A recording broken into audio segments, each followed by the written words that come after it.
theater students and other art students. We're teaching business majors, econ majors, communication majors about the world of business and about the world of the theater or the arts and how they actually come together. Leadership is everywhere. In our work, in our family, in our community. We see leaders by their actions. We know their legacy. This podcast is about leaders, people just like you, doing amazing things every day. I hope these stories inspire you, they motivate you, and they fuel your leadership legacy. My name is Vicki Guy. Welcome to Ignite. Hi, and welcome to Ignite. Today we are talking all about the importance of innovation in business. How does your organization embrace innovation? What are some of the benefits of doing so? And what holds us back from having innovative processes and ideas? Our guest today, Steve Nedvidek, innovation specialist, consultant, and retired innovation and marketing executive at Chick-Fil-A, will help us answer some of those questions. As an in-demand university instructor specializing in corporate innovation, Steve knows firsthand how embracing innovation in thought and in practice delivers value in what we do. In just a moment, we'll be back to talk to Steve. Welcome to IT Pro TV, an e-learning company with thousands of hours of engaging video training for IT teams, with fresh training courses added daily. What makes IT Pro TV stand out? It all starts with our edutainers, who create better than classroom experiences for training your team we'll look forward to watching. So an edutainer is someone who takes a topic, an educational topic, and makes it more fun, enjoyable. My vision for IT Pro TV was to make the product that I wish I had when I got started. The dashboard's great because you can pick up right where you left off, you can see new courses that are available, and you also have access to a variety of study tools with a membership. You can follow along with virtual labs and test your skills with practice tests. IT leaders can also take advantage of the Pro Portal to help their team grow. The IT Pro TV Pro Portal gives leaders the power to manage their investment in IT training. They can assign seats and courses and check in on progress to ensure their outcomes are being met. And unlike traditional training, you aren't handcuffed to your desk. Sure, you can watch from there or from your couch with Apple TV and Roku apps or from anywhere using mobile apps. The training is even available for download. If you're ready for your team to watch and learn, check out the flexible plan choices online and request a live demo for your business today at www.itpro.tv.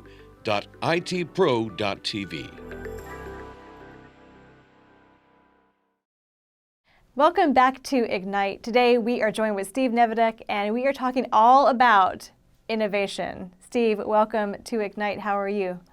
I am wonderful. I'm doing great. Expecting a grandbaby in a week, so I am really, really excited. Yeah, congratulations. Really excited about this new chapter of life, yeah. Very exciting, and congratulations to you. Thank you. Yeah, so today we're going to talk about innovation, and I'll tell you the whole concept of the Ignite podcast is to tell stories about people that do cool things in their space that create a leadership presence wherever they are. And I know there are several spaces that you've created for yourself that you've done just that. So I'm excited to jump in to some of those spaces and talk about those. But first, give us an idea of what that means. Innovation specialist. What is it that you do? What is it about innovation that you specialize in? Give us a little Reader's Digest version of Steve. Sure. I can tell you that innovation was not my intent as I was in college. In fact, I had no idea as I was getting my master's in theater at Wake Forest University what innovation was, that I would ever be doing it. I thought that life would go a different path for me, and indeed it opened up into a 30-year career working for Chick-Fil-A corporately. And during that last 10 years, so during the last third of my time there, I started to work with a small team that led design thinking and innovation as a corporate discipline for Chick-fil-A. So I had to get studied up pretty quickly on what innovation was, what design thinking was. We didn't even have a codified definition for innovation corporately. I had not done a lot of work on it.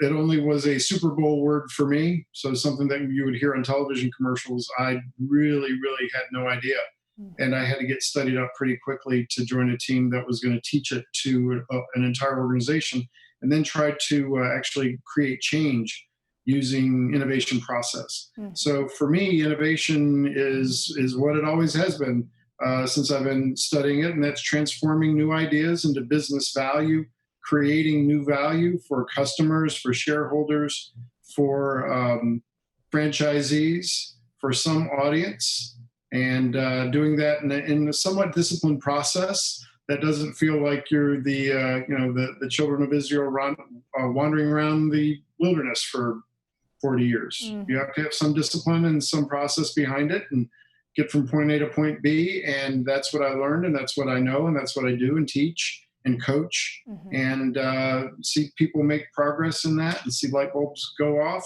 over their heads. And it's all really cool when that happens. You said so much there that I just want to hang on to for just a moment. That is, no, it's fantastic, good stuff. One of the things that you mentioned is that, you have a background in theater. So I want to come back to that and say, oftentimes when we go to college and we say, okay, I'm going to major in theater, we don't necessarily think of going into a corporate role as our step. What was it about your preparation in studying theater that did that help you kind of navigate yourself toward innovation, or was that, purely accident? Tell us a little bit about that connection. I did not know that that this topic of innovation, this discipline, even existed, 30 years ago. So I really had a background in a lot of drawing, writing, graphic design, logo design, cartooning, a lot of editorial cartooning when I was in high school, then in college, and then got out of college. When I got my degree in theater, I really thought that the pieces would come together in a way that I would be in some kind of a design function. So when I went on board with Chick-Fil-A, it actually was to work with actors and directors to write scripts, to create industrial films and training videos. And I did that for a number of years, but then began to realize that what I had learned in school, whether it was being involved in the arts, theater in particular, or in graphic design, was all very much translatable into the business world. I found myself oftentimes to be a connector of things, a connector of ideas, an empathetic listener, something that I learned to do in theater, working on a team, creating a place where you were grateful for the people that were actually helping you and contributing to the team. Versus using them to your betterment. But I learned all that in theater, and I learned how to manage people. I learned how to develop ideas. I learned how to meet deadlines, which is something you have a show and it's going to open on a day, and you don't change that day, and you just have to work to get it done. I learned all of that from the theater, and it's funny now at Wake Forest, I am teaching or co-teaching a class with a dear friend. And we're teaching theater students and other art students. We're teaching business majors, econ majors, communication majors about the world of business and about the world of the theater or the arts and how they actually come together. Artists don't need to be afraid of business people. Business people don't need to be afraid of theater people. And I did find myself at different times in my career being the guy that just didn't know what to do with, because I had different skills that went above and beyond some of the business needs. But I was able to parlay them into a career and be able to use them. And I had bosses that worked with me and tried to help me find my way. And I provided value to the company. So I was very, very fortunate from that standpoint. But I do a lot trying to teach students that if you're artistic, you have a place in business. Businesses need you. And if you're a business person, please don't overlook the person with the arts degree, because they are going to be able to contribute things and perspectives that you did not learn in business school. I want to come to that because that's such a big point. But before we do, I want to go back to something that you said a bit ago about the definition of innovation. Because I do believe that this is like a mystical space for some people. Like, what is this thing called innovation, and what will it do for us, for a corporation, for a business? And I love what you said. You said, part of innovation is about, I don't know exactly what you said verbatim, but I wrote down that it's all about creating value. Yes. And I wrote that down because I thought, ding, ding, ding, if I'm a business owner and I know that there's something that can help create value to my customers, I'm going to do it. So how did innovation, you said it didn't happen the first 20 years at Chick-fil-A, and then the last 10 years there was this whole space of innovation. How do you find that this innovative approach, the infusion of an innovative team, brought value to the company at that point? Yeah, just to go back on that, my intent was not to say that innovation wasn't happening at Chick-fil-A. Turn off my phone. That innovation wasn't happening at Chick-fil-A. It was, in fact, happening, but it wasn't happening systemically. We had a very innovative founder, and as a result, he built a really great organization that was moving forward and growing based upon his innovative thoughts. But they became very much executed consistently and with excellence. And when you execute and you need to execute, you hire people who are really good at that. And so Chick-fil-A was innovative and has been innovative, but over the last 10 years, it really has adopted a mindset and a more of a systemic approach to innovation, if that makes sense. So whereas the founder was primarily a person who was contributing innovative ideas, entrepreneur-minded things to the organization, we all felt like we needed to put that mantle on all of our backs because our founder was getting older. We knew that his time was short, and we needed to kind of put that mantle of his and his innovative thinking and work that into the DNA of the company. So in order to do that, what we really had to do was create practice. So innovation practice has been around consistently for the last 10 years, but that wasn't to insinuate that Chick-fil-A was not innovative prior to that. Sure, and we all know well, I don't know if we all do, but I know, yeah, certainly the commercials and the brand, it's certainly very innovative ideas that are brought to us, the consumers. So I totally agree with that. The invention of the chicken sandwich. I mean, Truett Cathy used to say, just the invention of that was a simple idea, which is why he would say he thought he was able to think of it. He never took himself too seriously. He took the business very seriously and what he was trying to do. But but he always, with those ideas, he always provided some kind of value back to the business. So whether it was creation of a chicken sandwich, which was to solve a business problem that he had, which was he had a small restaurant where he had tables that weren't turning because people were ordering a product like fried chicken. It took a long time to cook. So he creates a chicken sandwich, shorten the cook time, give people something mobile to eat. So you turn tables. To the creation of My Pleasure, which is second mile service attitude of going above and beyond at a quick service restaurant. Who does that? I mean, that was a way to create value back to the customer. So now when people go to Chick-fil-A, they oftentimes they talk about, where do you get those people from? They're great. The team members are awesome. The service level there is world class. And innovation is a way to systematize the growing development of progress.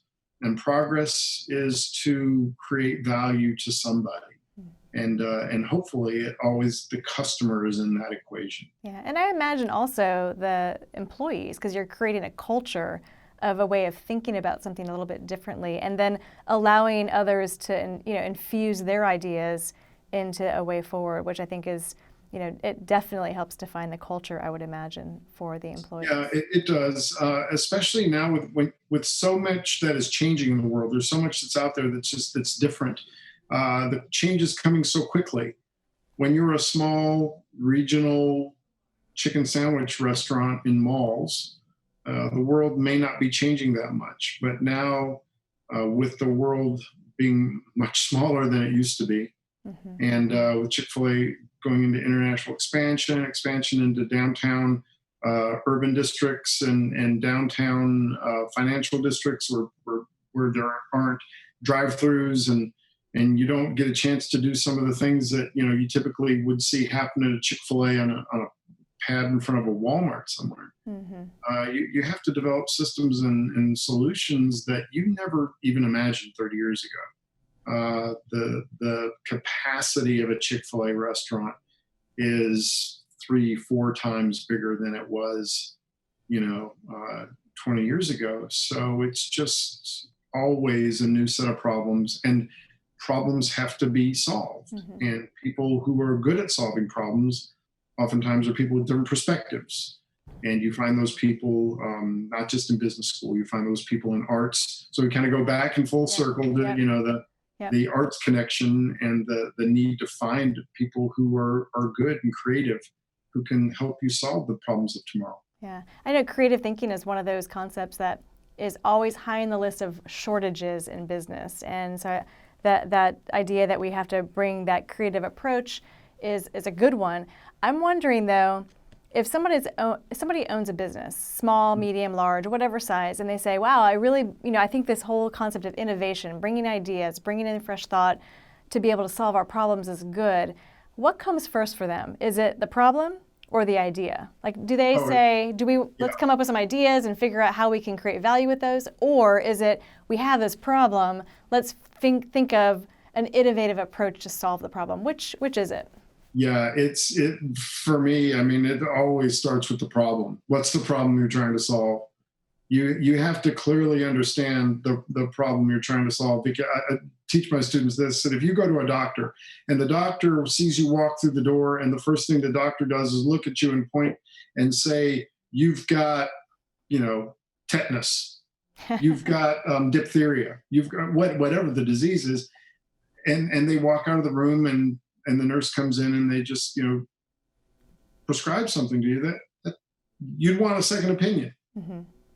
You have to study the patient. You have to get vital signs. You have to figure out what's going on with the patient, with the person, with the body. You don't just start throwing ideas out there without understanding what the problem is you're trying to solve. In fact, you can harm a patient. You could kill a patient if you actually prescribe the wrong thing. So you have to start with the problem and defining the problem. A problem well-defined is half solved. And so that's where we try to teach people to start. The funny thing, or the unfortunate thing, is that many businesses are run by people who are idea people. And they don't have a lot of patience for the time that it takes to look at data, look at information, see what the trends are, see what the facts are. Everybody's got an opinion. That doesn't matter when you're doing innovation. What matters is what the facts say. What matters is what the problem is. And people who are idea people, and I'm one of them, I know what that feels like, oftentimes need to slow down because it doesn't help you if you're solving the wrong problem. You can't be answering a question no one's asking. So there's a lot of conceptual thinking as well in terms of, understanding, critically what the problem is, and then even why the problem exists, what are components of the problem, and breaking it down to clearly understand it before you start solving the problem. And I imagine that can be frustrating for some people. I'm probably one. Well, it is because we're all wired different ways. And that's the thing that I do teach, or one of the things I teach about in innovation is that given our wiring, and we're all wired for different things, you may be wired to be an analyzer. I married an accountant. She's wonderful. She's awesome. And she breaks out in hives when she has to ideate. That's not her thing. But she can help us analyze the problems that we have in the house. And she's been running the books for the Nedvidek family for a long time and doing an excellent job of it. And we had a deal when we got married. She said, I'll take care of the books if you take care of Halloween and you take care of the kids' projects. Well, I've been off the Halloween and the kids' projects job for at least a decade. She's still doing the books. Yeah, that's and she's okay. good at it. I don't want to do that. So we're all wired differently. You may have to be careful here, Steve. She might hear this and then give you another project. You know what? If she knows that I talk about her all the time when I'm teaching. Good. And the point that I'm making is that everyone's wired differently, but everybody plays in the innovation space. You don't all play at the same time. You don't all play at the same place because you don't all have the same skill set. You don't all have the same strengths. You got to figure that out. You've got to assign the people the right duty at the time to make sure that they're they're getting things accomplished, and that you're actually creating the team the way you need to. That you cannot be the master of everything within this. You use the strength that you have, and you bring that to bear when you're going through the process with others. You certainly have to have a little patience to go through the process. And I'm wondering, you mentioned the courses that you teach at Wake Forest, and I imagine you have people that are in business coming into your courses, or someone coming in from the arts. Is that true, or is it one or the other? No, it's in the two courses that I teach. The one course is all about corporate innovation, and that course primarily is econ majors, finance majors, history majors, speech comm majors. They're coming in from different disciplines in the university. So I don't get too many art students in there. I wish I did. I need to get more. I need to try to get more and beat the bushes to get some of the artists in there so that they can see this as well, which is why I'm teaching the second course that I'm teaching, which is this convergence of what happens when business and arts rub against each other, and the innovation that happens and the sparks that fly, because you do need to have both those mindsets in the room in order to do remarkable things. You can't take new ground if everybody in your organization looks the same, sounds the same, has the same family history, the same background, the same perspectives. Innovation doesn't happen that way. Yeah. In fact, diversity is the number one ingredient that you need in an organization to see innovation happen. I'm totally convinced of that. Yeah, and you've seen that firsthand, and now you're talking about it with students. Has there been anything over the course of the years, as you have taken a deeper dive into the innovation space, that has surprised you, that has made you go, wow, I didn't realize that? Perhaps it's a benefit, or maybe it's just some value that it brings that you didn't expect at first. Is there anything that's surprised you from it? Yeah, I mean, I've had a lot of surprises over the years in this part of my work and this part of my job. I mean, one surprise has always been, why did I not know about this stuff a lot earlier than I did? But in terms of, surprising me with other things, I am constantly surprised at how people become very comfortable with what they know. And I think that's human nature, and they get very comfortable with people that are like them. And I'm constantly surprised by people who don't want to develop an appreciation or relationships with or an understanding of people who are different from what they are.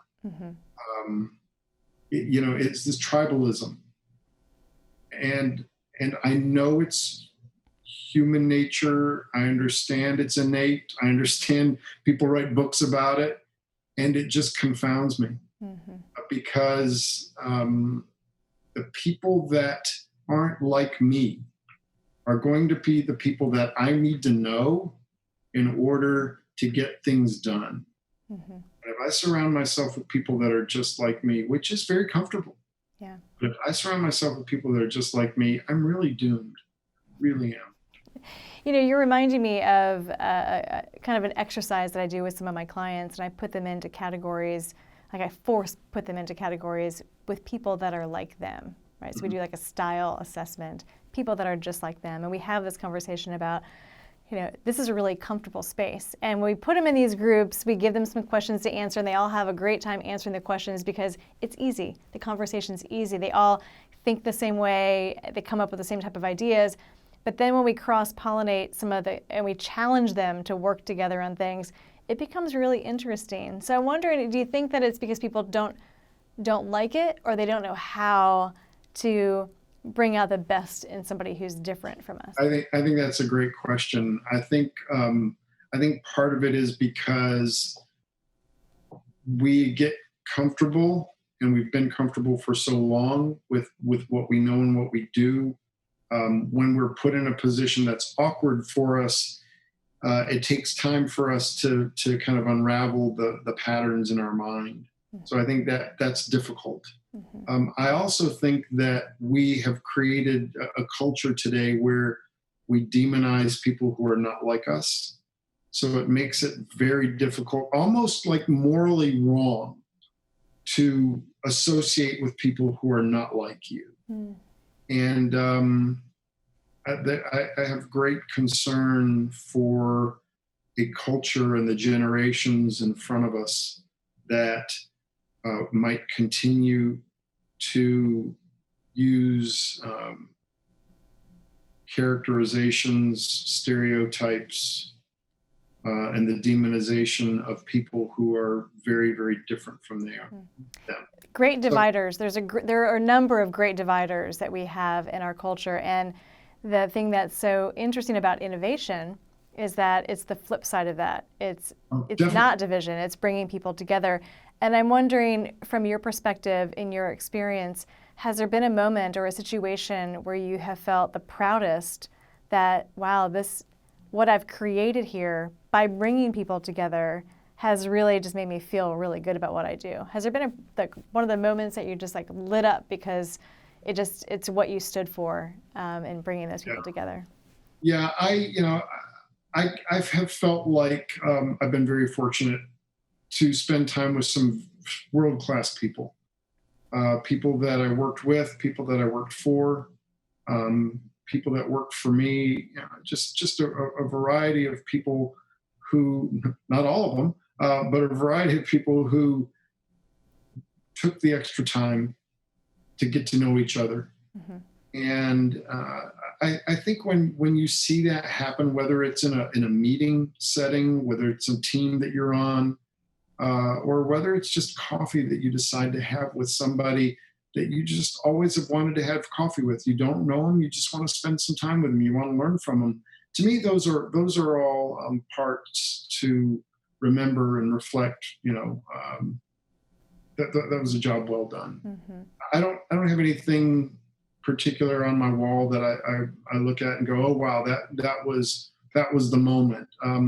For me, life has been a bunch of little things like that, smaller flashes versus one supernova. I'll take the smaller flashes any day, because they build, they add up, and then they create other smaller flashes. And I think change is like that. I think change takes time. I constantly tell people life is a marathon, it's not a sprint. I think I love that, because I'm always talking about the human connection and the power of the human connection and just getting anything done. And what you just described is that those proud moments are a lot of different types of connections that you're able to make along the way. And so it does add up, and it does, create bigger things along the way that you may not even intend for that to happen. So that you may never see any of them. You may have no idea what's going to happen from some small connection that you make. And that's just the faith of having to go forward, and believing that you're saying something important, or you're doing something important, you're influencing somebody, and you may never see the fruits of it, but that's okay. You don't need to. Not about you. How about me? Or are you asking me? It's not about you. Oh, okay. Yeah, gotcha. Well, I'm wondering, you had mentioned the connection between arts and business a couple times, and a lot of the work that you're doing now is to help people understand the connection and the value that each side can bring to each other. To kind of wrap us up today, I'm wondering if there is something that I have not asked you that's really important about that connection that you can share with our listeners as a kind of a takeaway, like, here's the one thing that you really need to remember about the connection between kind of the arts, maybe it's theater or some other type of art, and the business world. What is that one thing that you can think of you could share with us? I would say the one thing that I've been able to share and uncover with students and want them to know is that they, regardless whether they're a business major, an arts major, or anything in between, they are more alike than they are different. We actually took the class through a kind of a session about 2 weeks ago on stereotypes. So describe an artist for me. And the hands went up, and people, mostly, finance, econ, business majors, we're describing artists of body piercings, colored hair, live in the cities, they're poor, they drive, smaller cars, a variety of different things. And then we flipped it and we said, so describe business people. And the same people, like, they drive bigger cars, they live in the suburbs, they have more money, but they still have to dress up in business suits. Wait a minute, they're concerned about their image. And then the more we talked it out, the more we realized that we were talking about the same group of people, just from two different angles. Yep. I mean, there is not an inherent difference between business people and people in the arts. What you choose to learn from in business may be different from what you choose to learn in the arts. I have known plenty of artists in my life that need more friends that are business people. And I've known plenty of business people in my life that need more friends that are artists. And my wife kids, because I have the weirdest Facebook following. I have people that are on both sides of the aisle, and it's weird what pops up, what they're all following. But I like that, because it just shows to me that I try not to go one direction or another direction. I think we're all better if we just see our similarities. And that's what I would want people to know. Don't be afraid of somebody who does something different from you, because actually that's what you need in order to have progress and innovation and move forward. Don't be afraid of people that are creative. Don't be afraid of people who are curious. I think curiosity is really the key to an individual growing, maturing, retiring, and still thriving. Being curious. It's like curiosity is to the person as what diversity is to the organization. You have to have both of them. Oh, I love that. I'm going to write that down and steal it from you, Steve. Go right ahead. Help me get that word out there. I love it. So, what I took away from that, in a nutshell, we are more alike than we are different. And I think if we could all just raise our awareness about that, especially at times when we see mostly the differences, we can be more open-minded and be more innovative in general. So, Steve, thank you so much. We really do need each other. We really do. I'm sorry? We really do need each other. Yes, absolutely. Absolutely. Well, Steve, thank you so much for being with us on Ignite. In just a few minutes, we're going to be back with just a few final thoughts. My name is Dana Morrison. I'm the IT director at Grace Christian School in Raleigh, North Carolina. I work with two technicians, Buddha and Anthony. We cover all grades at the school. We figure that we support approximately 800 end-user devices. My name is Buddha Nepal. I work as IT support here and AV specialist. I moved into IT department and our first meeting, other team members asked me, hey, what's your IT background? And I was like, I don't have any. We had this SharePoint project that we were rolling out. So I was able to go to IT Pro TV and watch. And by the end of this month, we were actually migrating all our files to SharePoint. I can use IT Pro TV's supervisor portal to check the progress of my technicians so I can see what they're looking at. So when we were doing SharePoint training, I can go in and I can see that Buddha is hitting on that content. I really want to see hands-on how they do things, and if there was an IT Pro TV, I don't know how I would have done that. IT Pro TV has given us the ability to level up our technicians to a point where they can decide this is important for me to learn and go out and learn it. At home, I have Apple TV and there is an app there, and so I actually watch on Apple TV. I watch it on my iPad too. Saturday mornings, I still get up early, 6:30, I go grab a cup of coffee, I sit down on the couch, and I typically watch 2 or 3 episodes as I just kind of increase my own learning skill set. I would recommend IT Pro TV to any IT team that is looking to extend their knowledge. It offers a great, easy to access, interactive, entertaining environment. It's just a great tool for any IT professional. Welcome back to Ignite. We hope you enjoyed our conversation with Steve. Thanks for listening to Ignite. Please like us on Facebook, Twitter, LinkedIn, and subscribe on YouTube or Apple Podcasts. From all of us here at Ignite, we'll see you next time.